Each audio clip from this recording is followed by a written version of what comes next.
जय श्री कृष्णा प्रिय भक्तों। आज वैशाख मास की अमावस्या का पावन अवसर है और आज हम सुनेंगे अमावस्या और पूर्णिमा, दो बहनों की कथा। एक राज्य में एक राजा और एक रानी रहते थे जिनकी 4 संतानें थी, 2 लड़के और 2 लड़की। एक लड़की का नाम पूर्णिमा तथा दूसरी लड़की का नाम अमावस्या था। पूर्णिमा घर के कामों में निपुण थी और घर का पूरा काम करती थी और भगवान की पूजा अर्चना भी किया करती थी। इसके अतिरिक्त वह गौ माता की सेवा भी किया करती थी। और उसकी दूसरी बहन अमावस्या ना ही घर का कोई काम करती थी, ना ही भगवान की पूजा अर्चना करती थी और ना ही गौ माता की सेवा करती थी। पूर्णिमा सर्वगुण संपन्न थी। फिर भी राजा और रानी अपने दोनों बेटों तथा पुत्री अमावस्या को ही प्यार किया करते थे और वह पूर्णिमा से प्यार नहीं करते थे, उसके साथ भेदभाव करते थे। राजा के चारों पुत्र और पुत्री धीरे धीरे बड़े हो रहे थे। जब वे बड़े हो गए, राजा ने अपने दोनों पुत्रों का विवाह योग्य कन्याओं के साथ करा दिया। इसके बाद रानी ने राजा से कहा कि अब दोनों पुत्री विवाह के योग्य हो गई है और इन दोनों का विवाह भी करा दो। लेकिन पुत्री अमावस्या का विवाह किसी बड़े खानदान में कराना और पूर्णिमा का विवाह किसी गरीब परिवार में कराना, क्योंकि पूर्णिमा को केवल भगवान की पूजा पाठ करना ही पसंद है और गाय की सेवा करना पसंद है। अब रानी ने राजा को दोनों पुत्रियों का रिश्ता तय करने के लिए भेज दिया। राजा ने अपने पड़ोसी राज्य में जाकर वहां के राजा के पुत्र से अमावस्या का रिश्ता तय कर दिया और वहीं पास के गांव में जाकर एक गरीब परिवार के लड़के से पुत्री पूर्णिमा का रिश्ता भी तय कर दिया। यह सारी बात जाकर राजा ने अपनी रानी से बताया तो रानी यह सोचने लगी कि अब देखते हैं कि भगवान इसकी मदद कैसे करते हैं। यह बहुत ही पूजा पाठ करती है और भगवान में मगन रहती है।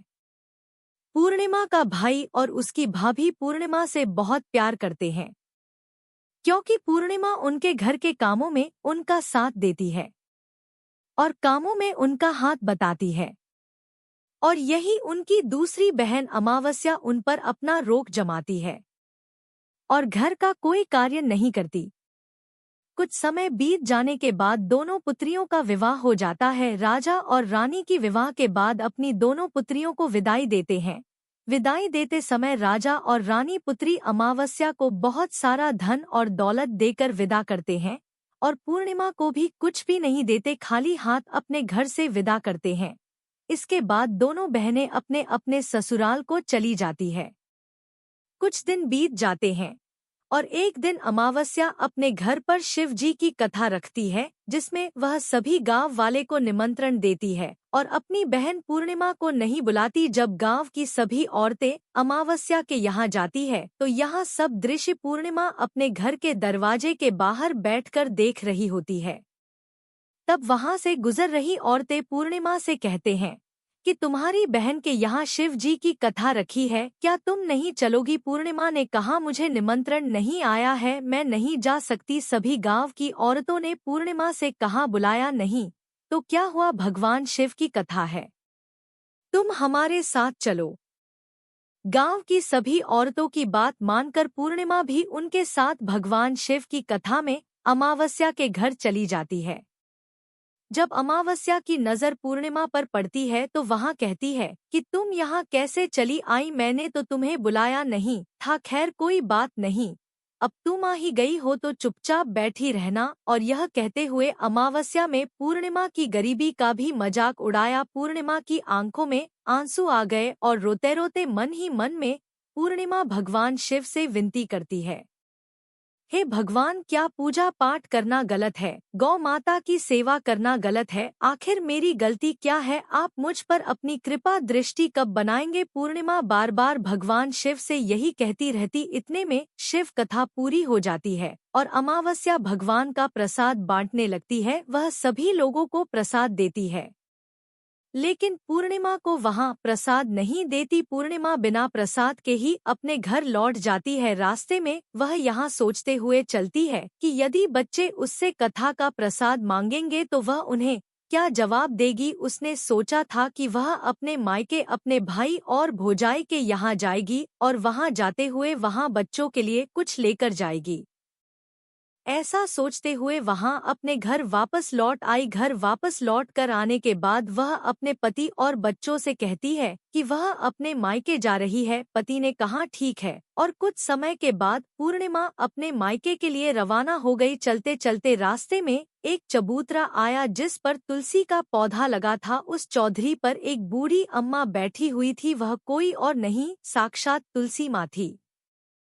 उस बूढ़ी माता ने पूर्णिमा से कहा, बिटिया तुम कौन हो और कहाँ जा रही हो। पूर्णिमा अपना परिचय देती है। परिचय देने के बाद बूढ़ी औरत ने पूर्णिमा से कहा कि यहाँ तुलसी का पौधा सूख रहा है, इसमें थोड़ा सा पानी डाल दो और इस चबूतरे की साफ सफाई कर दो जिससे मुझे थोड़ी ठंडक मिलेगी। पूर्णिमा ने कहा कि ठीक है माँ, मैं तुलसी में पानी डाल देती हूँ और यहाँ की साफ सफाई भी कर देती हूँ।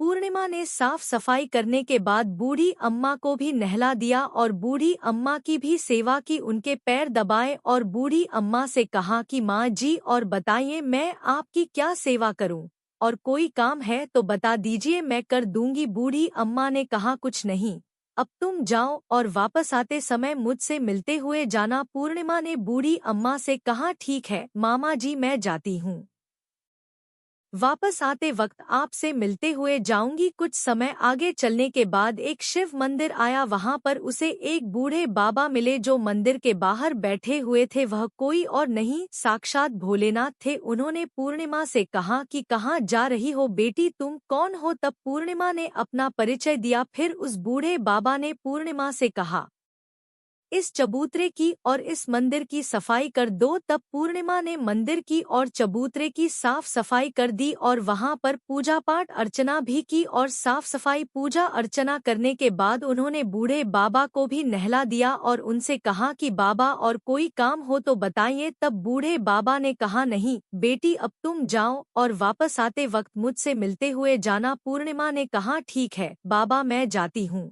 वापस आते हुए आपसे मिलते हुए जाऊंगी। आगे चलते चलते कुछ दूर चलने के बाद पूर्णिमा को एक काली जी का मंदिर दिखा। वहां भी एक बूढ़ी अम्मा चबूतरे पर बैठी हुई थी। उस बूढ़ी औरत ने भी पूर्णिमा से कहा कि बेटी तुम कौन हो, कहाँ जा रही हो। तब पूर्णिमा ने उस बूढ़ी औरत को भी अपना परिचय दिया। बूढ़ी औरत ने पूर्णिमा से कहा कि यहाँ पर सभी पूजा पाठ करने के लिए आते हैं, लेकिन मंदिर की साफ सफाई करने के लिए कोई नहीं आता, इसीलिए तुम मंदिर की और चबूतरे की साफ सफाई कर दो। पूर्णिमा ने कहा ठीक है माताजी, और पूर्णिमा मंदिर की और चबूतरे की साफ सफाई कर देती है और पूजा पाठ भी करती है और माताजी का श्रृंगार कर देती है और उस बूढ़ी अम्मा को भी नहला देती है और बूढ़ी अम्मा के पैर दबाती है और कहती है कि सभी काम हो गया है माँ जी, और कोई काम हो तो बताइए। बूढ़ी अम्मा कहती है कि नहीं बेटी, अब तुम जाओ लेकिन वापस आते वक्त मुझसे मिलते हुए जाना। पूर्णिमा कहती है ठीक है और वह आगे चली जाती है। आगे चलते चलते एक नदी आती है। वहां पर भी एक बूढ़ी अम्मा बैठी रहती है और वहां कहती है कि बेटी तुम कौन हो और कहां से आई हो। उसे भी पूर्णिमा अपना परिचय देती है। बूढ़ी औरत पूर्णिमा से कहती है कि नदी पर स्नान करने तो यहाँ पर सब आते हैं,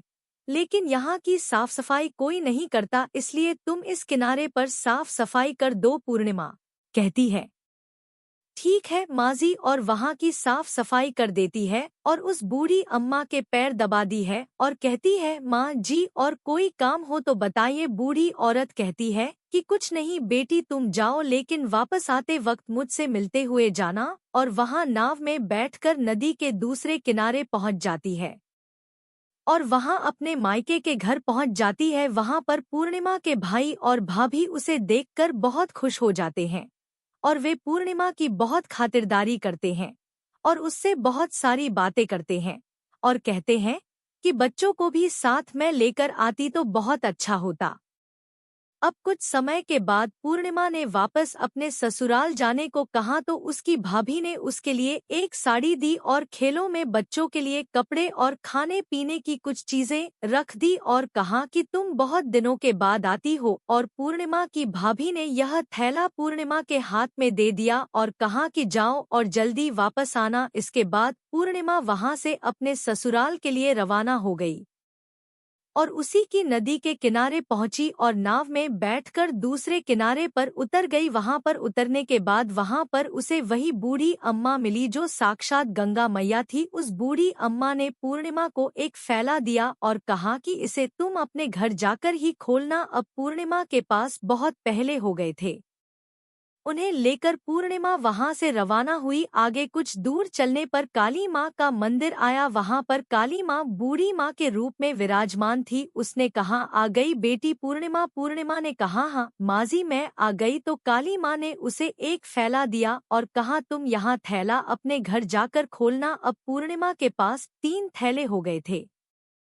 तीनों थैली लेकर पूर्णिमा आगे बढ़ी। कुछ दूर जाने पर शिव जी का मंदिर आया जहां बूढ़े बाबा के रूप में शिव जी स्वयं विराजमान थे। बूढ़े बाबा ने कहा, पूर्णिमा तुम वापस आ गई। पूर्णिमा ने कहा, हाँ बाबा मैं वापस आ गई। बूढ़े बाबा ने भी पूर्णिमा को एक फैला दिया और कहा कि यह थैला तुम घर जाकर ही खोलना। पूर्णिमा ने कहा, ठीक है बाबा। अब पूर्णिमा के पास 4 थैले हो गए थे। अब पूर्णिमा 4 थैले पहले को अब कैसे ले जाती। उसने एक पुरानी साड़ी निकाली और उन सभी खेलों का एक गड्ढा बना लिया और सर पर रख कर वहां से रवाना हो गई। कुछ दूर जाने के बाद उसे तुलसी माँ बूढ़ी औरत के रूप में मिलती है और कहती है, पूर्णिमा तुम आ गई। पूर्णिमा कहती है, हाँ माजी में आ गई। वह बूढ़ी औरत भी उसे एक थैला देती है और कहती है कि यह थैला तू अपने घर जाकर ही खोलना। पूर्णिमा कहती है, ठीक है माजी। अब पूर्णिमा के पास 5 थैले हो गए थे। पूर्णिमा वहां से रवाना हुई तो वापस अपने घर पहुंच गई। पूर्णिमा ने बच्चे को नीचे रखा और सबसे पहले अपने मायके का थैले खोल कर देखने लगी। उसमें बच्चों के लिए अच्छे अच्छे कपड़े और खाने पीने की चीजें थी और उसने कुछ गहने भी थे।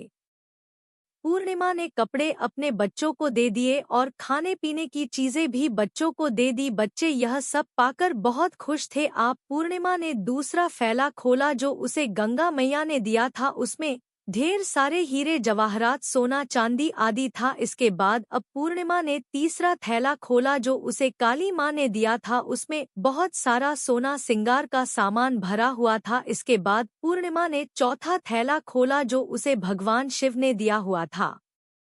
उसमें बहुत सारा धन संपत्ति भरा हुआ था और बहुत सारी खुशियां भरी हुई थी। इसके बाद अब पूर्णिमा ने 5वां थैला खोला जो उसे तुलसी माँ ने दिया था। उसमें चावल दाल और 7 प्रकार की खाने की चीजों से भरा हुआ था। अब पूर्णिमा के घर में किसी भी चीज की कमी नहीं थी। उसका घर धन धान्य से भरा हुआ था और परिपूर्ण था। अब पूर्णिमा और उसका परिवार सुख में जीवन व्यतीत करने लगा। अब पूर्णिमा के मन में विचार आया कि क्यों ना शिव जी की कथा कराई जाए और शिव जी की कथा में एक कार्यक्रम रखा। पूर्णिमा ने गांव के सभी लोगों को निमंत्रण दिया और घर घर जाकर सभी लोगों को बुलाया। पूर्णिमा अपनी बहन अमावस्या के घर भी गई और अमावस्या को भी शिव जी की कथा के लिए उसने अपने घर पर बुलाया। जब अमावस्या पूर्णिमा के घर शिव जी की कथा में आई तो उसने देखा कि पूर्णिमा के घर में किसी भी चीज की कोई कमी नहीं है।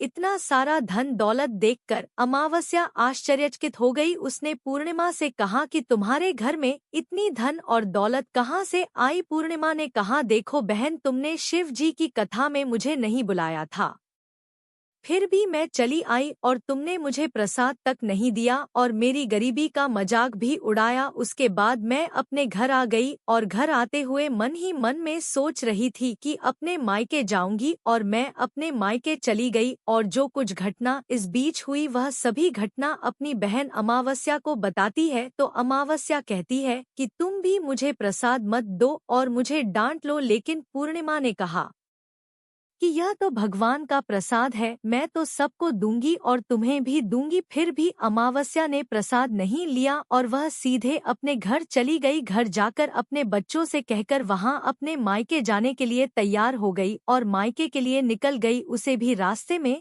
चलते चलते तुलसी माँ मिली जो चबूतरे पर बूढ़ी माँ के रूप में बैठी हुई थी। बूढ़ी माँ ने अमावस्या से कहा कि बेटी कौन हो तुम और कहाँ जा रही है।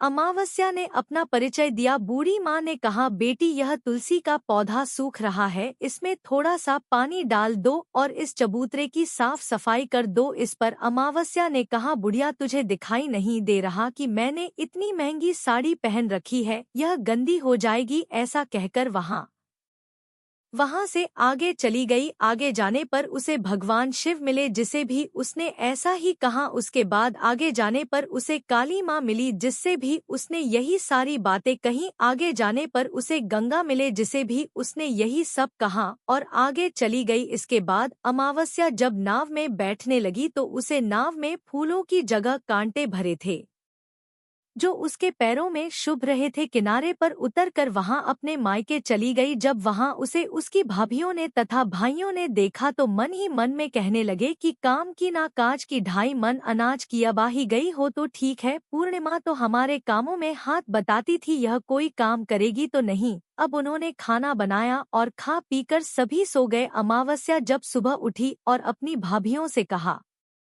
कि मैं अपने ससुराल जा रही हूँ। उन्होंने कहा कि ठीक है जाओ। अमावस्या बोली पूर्णिमा को तो तुमने एक फैला दिया था और मुझे कुछ नहीं दोगे क्या? भाई और भाभी ने कहा कि तुम घर जाओ, थैले तुम्हारे घर पहुँच जाएगा। फिर अमावस्या वहाँ से निकल गई और नदी के किनारे पर पहुँची। वहाँ गंगा मैया बूढ़ी औरत का रूप धारण करके बैठी हुई थी। बूढ़ी माँ ने कहा आ गई बेटी? तो उसने कहा हाँ मैं आ गई। अमावस्या ने कहा तुमने पूर्णिमा को एक फैला दिया था और मुझे नहीं दोगी क्या? बूढ़ी अम्मा ने कहा तुम घर जाओ, थैले तुम्हारे घर पहुंच जाएगा। इसके बाद आगे जाने पर उसे काली मैया मिली जिसने भी अमावस्या को यही कहा। इसके बाद आगे जाने पर उसे शिव भगवान मिले जिन्होंने भी अमावस्या से यही कहा। इसके बाद आगे जाने पर उसे तुलसी माँ मिली और उसने भी अमावस्या से यही कहा तुम घर जाओ, थैले तुम्हारे घर पहुंच जाएगा।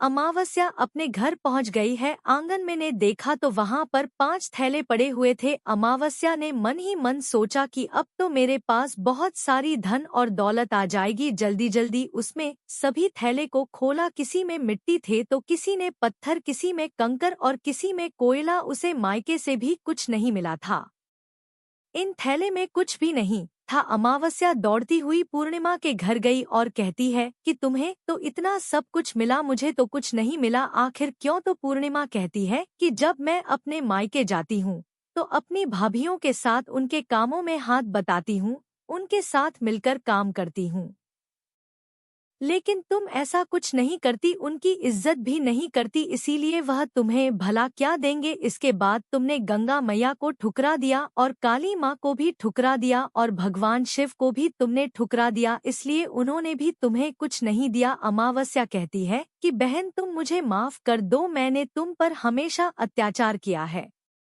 मुझे कुछ नहीं मिला तो कोई बात नहीं, मैं भी भगवान की भक्ति करूंगी और सब कुछ प्राप्त कर लूंगी, मुझे इन सब चीजों का रहस्य बताओ। तो पूर्णिमा ने कहा कि तुम 3 सूत्र का ज्ञान ले लो और उसकी कथा करना। पहले सूत्र में दया मांगना और दूसरे सूत्र में कथा मांगना और तीसरे सूत्र में 108 बार ओम नमः शिवाय का जाप करना। बहन भगवान ने यह सूत्र दिए हैं, इनको अपने हृदय में बसा लेना। मैंने भी यह 3 सूत्र अपने जीवन में अपनाए थे और सच्चे मन से भगवान की भक्ति पूजा पाठ की थी। फिर भगवान ने मुझे यह सब कुछ दिया और तुम्हारे पास जो कुछ था वह भी सब खत्म हो गया। इसके बाद अमावस्या अपने घर गई और भगवान की पूजा पाठ करने लगी। भगवान शिव से उसने माफी मांगी और गौ माता की सेवा भी की और दूसरों की मदद भी करने लगी।